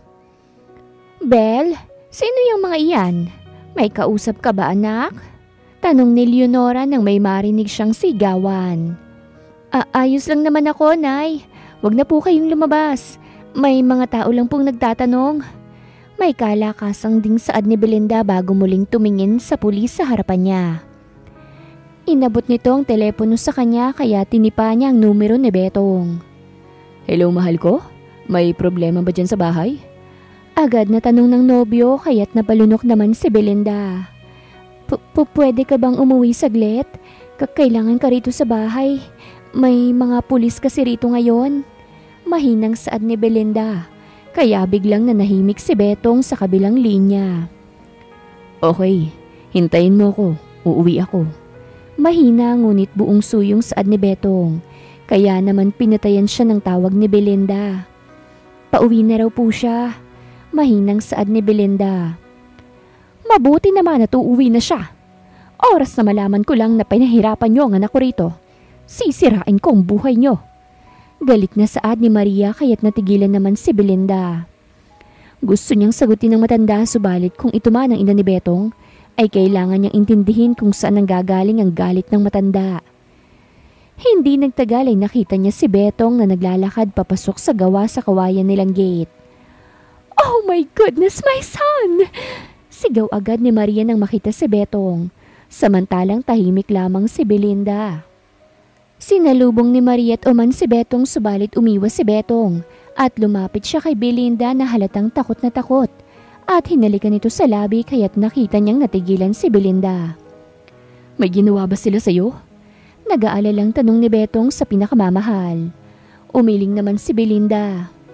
"Wala naman, subalit ang mag-asawang yan, mukhang silang mga magulang mo, Betong." Mahinang saad ni Belinda. Kaya naman nakita niyang napabuntong hininga si Betong. Pansin ni Belinda na hindi man lang naging masaya si Betong. "Marco, ano sa tingin mo ang ginagawa mo? Nandito na kami upang sunduin ka." Seryosong saad ni Maria na sumama ang loob nang hindi man lang siya niyakap ng nag-iisang anak. "Hindi ko po kayo kilala." Malamig na pagsisinungaling ni Betong. Sinong makakalimot sa mga magulang niyang walang ginawa kung hindi diktahan siya? Planuhin ang buhay na hindi naman niya ninanais na maranasan. Totoong matagal na siyang nakakaalala at hindi niya nanais na bumalik sa pagiging siya dati. Rebelde at palaging nadidiktahan ng gusto. Maraming beses na siyang nasaktan ng kanyang ama sa tuwing nalalaman na pumapasok siya sa iba't ibang gang. Dahilan kung bakit siya napapahama katulad na lang ng nangyari sa kanya bago siya matagpuan ni Belinda na walang malay sa palayan. Tumakas siya noon dahil pilit siyang ipinapakasal sa ibang babae. "Sir, kailangan mong sumama sa kanila at mahinga ng impormasyon kung bakit kayo napadpad sa baryong ito. Ang sabi ni Kapitan wala ka daw maalala. Ang mga taong to, matagal ka nang hinahanap. Dala nila ang mga impormasyon na nagpapatunay na sila nga ang mga magulang mo." Mahinang saad ng pulis subalit hinawakan lamang ni Beto ang kamay ni Belinda. "May karapatan din po akong tumanggi. Hindi ko po kilala ang mga taong kasama niyo, officer. At nakakagulo na po kayo sa amin ng asawa ko." May diing sabi ni Betong kaya't natigilan si Belinda. "Nagbibiro ka ba, Marco?" Hindi makapaniwalang tanong ni Maria sa anak. Hindi niya nais ang sinasabi nito. "Paano mong magiging asawang hampas lupang yan kung kasal ka na sa ibang babae?" Malamig na tanong ni Maria kaya't nabigla si Belinda. Unti-unti niyang nabitawan ng kamay ng nobyo dahil sa sinabi ng ina nito. "At isa pa, Marco, pwede naming kasuhan ang kasama mong babae. Inabuso niyang pagkawala ng memorya mo at ngayon ay minamanipula ka niya? Paano mo siya naging asawa kung katulad ng sinabi ng mami mo kasal ka na kay Roxy? Hindi namin ipinaalam sa publiko ang pagkawala mo dahil isa yung kahihiyan sa angkan natin." Malamig na saad ni Uman kaya't napalunok si Belinda. Namumuo ang luha sa mga mata niya. Hindi naman nagsasalita si Betong. Sumama ka na muna sa kanila, Betong." Naluluhang saad ni Belinda. "Bel, walang katotohanan ng sinasabi nila." Biglang saad ni Betong sa kanya pero nasa isip ni Belinda na baka sinasabi lamang yun ni Betong upang hindi bumigat ang pakiramdam niya. Please, sumama ka na muna sa mga magulang mo. Mas magandang maliwanagan tayong lahat eh." Nasasaktang saad ni Belinda kaya't nakita niyang napabuntong hininga si Betong. Hinawakan ni Betong si Belinda sa pisngi nito at pinakatitigan. "Babalik ako. Aasikasuhin ko lang lahat ng naiwan ko at babalik ako sa iyo, Belinda. Babalikan kita." Puno ng suyong saad ni Betong. Humarap siya sa mga magulang. "Wala kayong guguluhin maliban lang sa akin." Makahulog ang saad nito bago matiwasay na sumama. Doon lamang humagulgol si Belinda. Nasaktan siya sa mga nalaman. Hanggang sa yumakap sa kanya ang braso ng kanyang inay, tuloy-tuloy lamang ang luha sa mga mata niya. Kinagabihan ay hinintay niya si Betong na umuwi subalit walang dumating. Walang tumawag sa kanya at hindi ito nagparamdam. Napanood na lamang niya na bumalik na ang nag-iisang tagapagmana ng ari-arian ng mga Del Fuero. Bumalik na nga ang napangasawa ng nag-iisa ring anak ng isa sa makapangyarihang angkan sa Batangas. Kasal nga talaga si Betong na siyang dahilan kung bakit nawasak ang puso ni Belinda. Tila tanging mga damit at gamit lang nito ang nagpapatunay na meron ngang Betong ang nanirahan sa maliit nilang bahay. Hanggang sa nalaman ni Belinda na nagdadalang tao siya. 6 na araw nang lumilipas walang Betong ang bumalik. Kaya't nagkulong na lamang siya sa kanyang kwarto at pinagdamdamang sawi niyang puso. Iniisip na tuluyan na nitong pinili ang marangyang buhay. Sa kabilang dako ay inaayos ni Betong ang lahat ng mga papeles niya sa kabila ng sunod-sunod nilang pagtatalo ng kanyang mga magulang. Ang kapal na mukha mong takbuhan ng responsibilidad mo rito! Sigaw ni Maria kaya naman napabuntong hininga si Betong. Wala akong responsibilidad dito. Malamig na saad ni Betong. Hindi ka sumipot sa araw ng kasal mo. Tapos nalaman na lang namin ang gulo sa pagitan nyo ng mga sindikatong pinagtitripan yung magkakaibigan. Kaya ka napadpad sa baryong iyon. Ano bang ipinakain sa'yo ng hampas lupa na yun, ha? Ipagpapalit mo talaga ang asawa mo sa babaeng walang pinag-aralan? Malamig na tanong ni Maria sa anak. Huwag mong pagsalitaan ng hindi magandang nobya ko, ma'am. Hindi ako pumirma sa kahit na anong sertipiko ng kasal sa kahit na sino. Kung meron akong dapat pakasalan ay si Belinda yun. Malamig na saad ni Betong. Marco, kung ganun ay matagal nang bumalik ang alaala mo at hindi mo man lang kami hinanap ng daddy mo. Ano bang ipinagmamalaki mo, ha? Wala ka naman kung wala kami. Sino ka ba kung hindi ka isang Del Fuero? Sigaw ni Maria. Ako si Betong. Sigaw ni Betong kaya't natigilan si Maria sa sinabi ng anak. Hindi ako papayag na mapunta ka lang sa babaeng taga-baryo. Hindi mo iiwan ang responsibilidad mo kay Roxy. Sigaw ni Maria kaya galit na humarap si Betong sa ina. Hindi ko gagawin ang nais nyo. Buong buhay ko sinusunod ko ang nais ninyo dahil akala ko ginagawa niyong nakabubuti sa akin. Pero habang tumatanda ko, nais nyo lang akong kontrolin. Hindi na ako bata, ma'am. Kaya ko nang magdesisyon para sa sarili ko. Sigaw ni Betong dahilan kung bakit sinampal ni Maria ang anak. Hindi maaari, Marco. Tatanggalan kita ng mana. Alam ko naman kaya ka inaalagaan ng babaeng yon dahil mayaman ka. Bibigyan ko lamang ng pera yon paniguradong mapapasunod ko na siya at iiwang kanya. Galit na sigaw ni Maria kaya't napahawak naman sa kanyang noo si Betong. Mom, would you stop? Hindi mo na ako madadala sa mga pinagsasasabi mo. Aalis ako oras na makuha ko ang mga kailangan ko rito. At maayos ang kasal na pineke niyong pirma ko. Hindi mo na ako kailangan pang pamanahan. Hindi ko nais mabuhay sa karangyaan na hindi masaya. Oo nga't mahirap lamang sila Belinda, ma'am. Subalit napakabuti niyang tao. Mabuti siyang babae. At siyang nais kong maiharap sa altar. Mahinang saad ni Betong. Mas pipiliin mo talagang maghirap at mag-amoy lupa. Hindi makapaniwalang tanong ni Maria. Ma'am, sa lupa rin naman tayo patungo.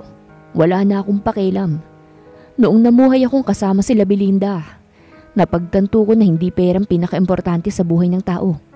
Kung hindi ito.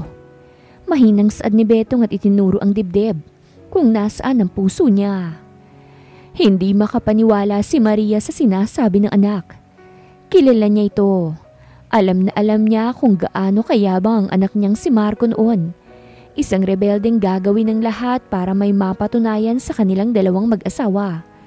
Subalit ibang-iba na ang Marcong nasa harapan ni Maria ngayon. Aalis na ako oras na matapos ang lahat ng gusot na ginawa niyo, ma'am. Para makapagsimula na kami ni Belinda. Bukas ang bahay namin ni Belinda kung bukas din kayo para sa aming dalawa. Huwag mo akong silawin sa karangyaan. Lalo't hindi ako masisilaw. Ilang buwan ko lamang nasaksihan ng tunay na hirap pero iyon ang kauna-unahang nakaramdam ako ng pagmamahal at pag-aruga. Mula sa mga taong hindi ko pa talaga kadugo, ma'am. Mahinang saad ni Betong at tumalikod sa ina. Akala niya'y magiging madali ang pag-aasikaso niya ng mga papeles na kakailanganin niya bago bumalik kay Belinda. Subalit umabot pa sila sa korte upang mapasa walang bisa ang kasal na hindi naman siya permado. Maraming hearing ang nangyari upang pumanig sa kanyang korte. Nawala ang consent niya at hindi siya ang pumirma sa marriage contract nila ni Roxy. Sinubukan niyang tawagan si Belinda upang mangamusta. Sinubukan niyang bumalik subalit ayaw niyang humarap kay Belinda na may mga sabit pang nakaraan niya. Gusto niyang malinis siyang babalik sa dalaga. Nang makalipas ang 6 na buwan at nanalo siya sa kanyang kaso sa korte at napawalang bisa ang kasal nila ni Roxy, ay dali-dali siyang bumalik sa bahay nila Belinda. Dala-dala ang konti niyang ipon upang makapagsimula sila ni Belinda.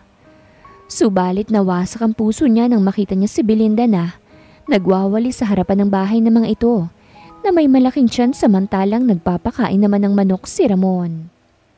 Hindi napigilan ni Betong na sugurin si Ramon at malakas itong sinuntok dahilan kung bakit nabigla si Belinda.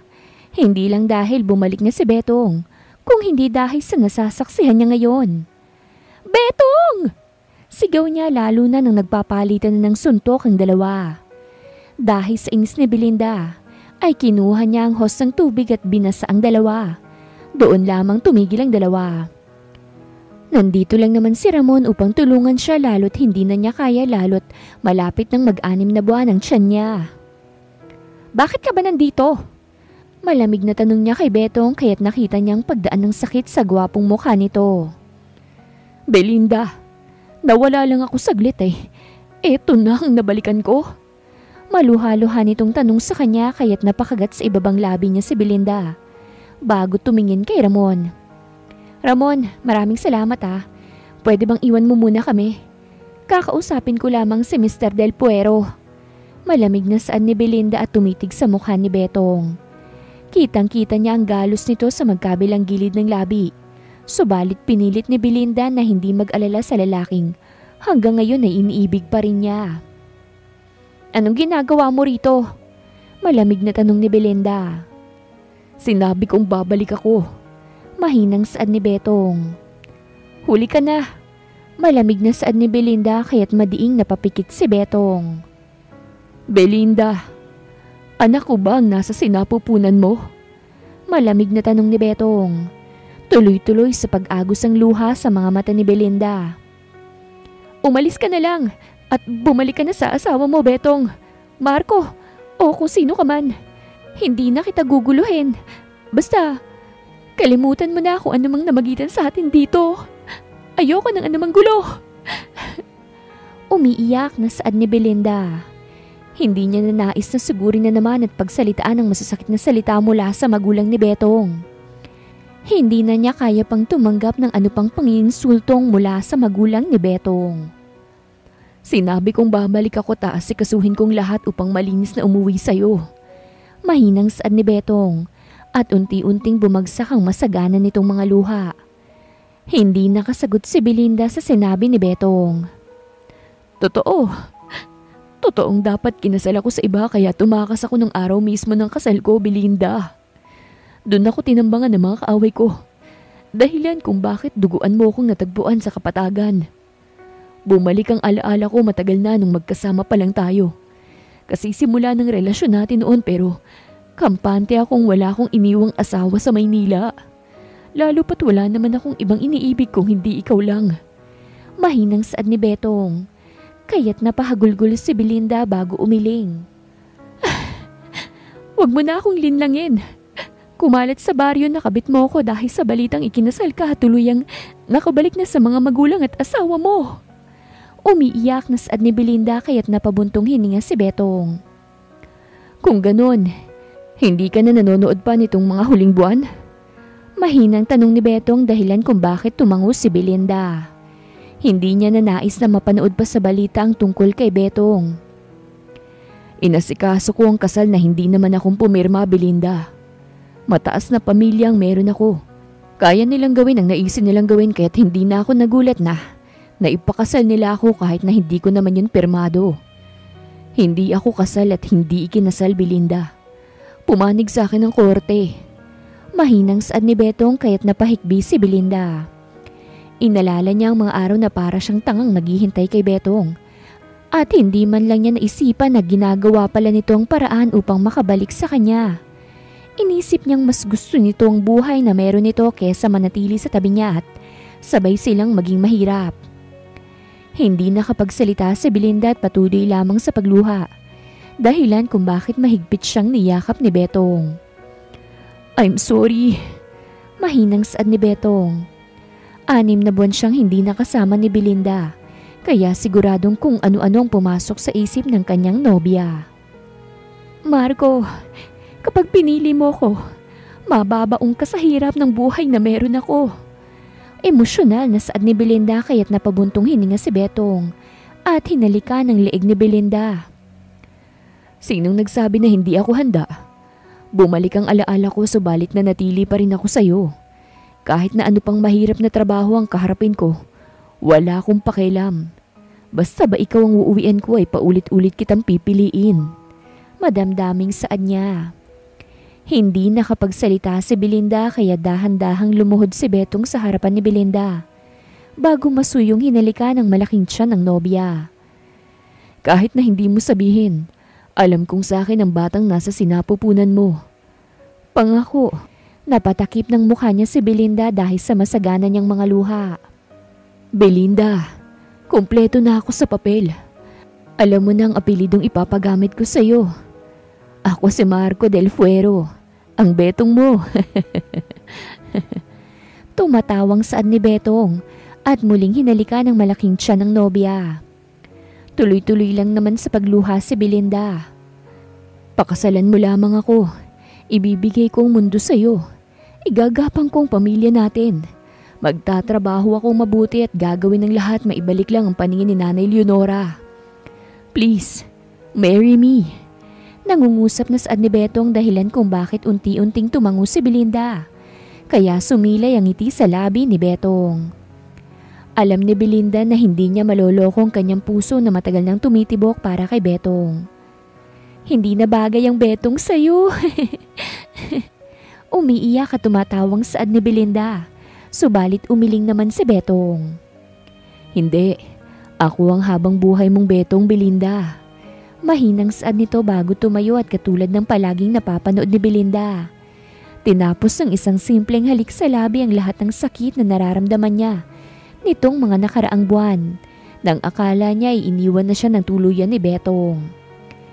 Pinagdikit ni Betong ang mga noo nila. Wala akong pakialam kung gaano kahirap ang pagsubok na kakaharapin nating dalawa. Ang alam ko lang, mahal kita. Iniibig kita ng sobra, Belinda. Puno ng suyong saad ni Betong, kaya't niyakap ni Belinda ang lalaking ama ng kanyang anak at magiging mga anak pa. Handa akong salubungin ang mga problemang yon, Betong. Dahil alam kong may makakaramay na ako sa buhay. Gaano man kahirap ang mga pagsubok na yon. Madamdaming saad ni Belinda. Hindi akalain na ang lalaking napulot ay siyang tagapagmana.